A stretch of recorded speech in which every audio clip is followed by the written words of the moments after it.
எஹலேபொல மெழுகு அருங்காட்சியகம் திறப்பு என்பதாக புகைப்படத்துடன் கூடிய செய்தியாக அந்த செய்தி வெளியாகி இருக்கிறது. தினகரன் பத்திரிகையும் பிரதான புகைப்படமாக அதனை தந்திருக்கிறது. கண்டியில் உள்ள வரலாற்று சிறப்புமிக்க எஹலேபொல வளவில் உள்ள மெழுகு அருங்காட்சியகம் நேற்று காலை ஜனாதிபதி அனுரகுமார் திசாநாயக்கவினால் திறந்து வைக்கப்பட்டது.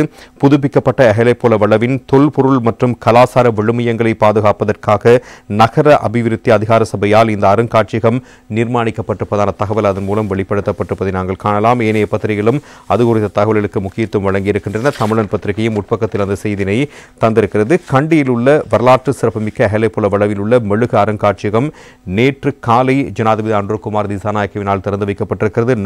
நகர அபிவிருத்தி அதிகார சபையினால் புதுப்பிக்கப்பட்ட எஹலேபொல வளவினுடைய தொல்பொருள் மற்றும் கலாசார விழுமியங்களை பாதுகாப்பதற்காக இந்த அருங்காட்சியகம் உருவாக்கப்பட்டிருக்கிறது. எஹலேபொல வளவினுடைய ஒரு பகுதியாக இருக்கும் மலைநாட்டு ராஜ்யத்தின் கட்டிடக்கலை, பழக்க வழக்கங்கள் மற்றும் கலைகள் இங்கு மெழுகை பயன்படுத்தி மீளுருவாக்கப்பட்டிருக்கின்றன. பாரம்பரிய கைவினைப் பொருட்கள் தொடர்பான கண்காட்சி அரங்குகள் மாத்திரமின்றி பண்டைய உணவகமும் நிறுவப்பட்டிருப்பதான விடயமும் அதில் வெளிப்படுத்தப்பட்டிருக்கிறது. வணக்கத்துக்குரிய வெளிவிட்ட ஸ்ரீ சரணாங்கர சங்கராஜ் தேரர், வணக்கத்துக்குரிய வாரியபுல ஸ்ரீ சுமங்கல தேரர், மன்னர் விமல தர்மசூரிய குசுமாசன தேவி, மொனரவில கெப்பட்டிபொல தேவேந்திர முலாச்சாரி, ஆளுநர் ராபர்ட் பிரவுன்ட்ரிக், எஹலேபொல மகாதிகாரம் குமாரி ஹாமி மற்றும் அவரது 2 குழந்தைகள் உள்ளிட்ட வரலாற்றில் முக்கியமான 35 நபர்களுடைய உயிரோட்டமான மெழுகு உருவங்கள் இங்கு மீளுருவாக்கப்பட்டிருக்கின்றன. இலங்கையினுடைய பெருமையினையும் கண்ணியத்தையும் பிரதிபலிக்கும் வகையில் கட்டி முடிக்கப்பட்டிருக்கின்ற இந்த அருங்காட்சியகம் கண்டிக்கு வருகை தரும் உள்நாட்டு மற்றும் வெளிநாட்டு சுற்றுலா பயணிகளுடைய கவனத்தை ஈர்க்கும் என்று எதிர்பார்க்கப்படுகிறது. இந்த அருங்காட்சியகமானது மலைநாட்டு ராஜ்யம் மற்றும் அதனுடன் தொடர்புடைய வரலாற்றை தற்போதைய தலைமுறையினருக்கு துல்லியமாக அறிந்து கொள்ளக்கூடிய இடமாக இருக்கும் என நம்பப்படுகிறது.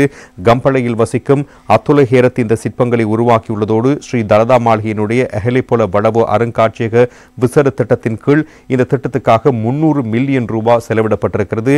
சிஎம் மகாபீடத்தினுடைய மல்வத்து அனுநாயக்க தேரர்களான வணக்கத்துக்குரிய நியாங்கொட விஜிதசிறி தேரர், வணக்கத்துக்குரிய திமுல்குமுறை விமல தர்ம தேரர், அஸ்கிரிய அனுநாயக்க தேரர்களான வணக்கத்துக்குரிய வெற்றுவே உபாலி தேரர், வணக்கத்துக்குரிய ஆனமடுவே தமதஸ்தி தேரர் உள்ளிட்ட மகாசங்கத்தினர் மற்றும் விவசாய கால்நடை வளங்கள், காணி மற்றும் நீர்ப்பாசனத்துறை அமைச்சர் KD லால்காந்த, ஸ்ரீ தலதா மாளிகையினுடைய தியவடன நிலைமை பிரதீப் நிலங்கதால மற்றும் பல்வேறு துறைசார் நிபுணர்கள் பலர் இந்த நிகழ்வில் கலந்து கொண்டிருப்பதாகவே அந்த செய்தியும் பிரதானமாக முன்னிலைப்படுத்தப்பட்டிருப்பதை நாங்கள் காணக்கூடியதாக இருக்கிறது.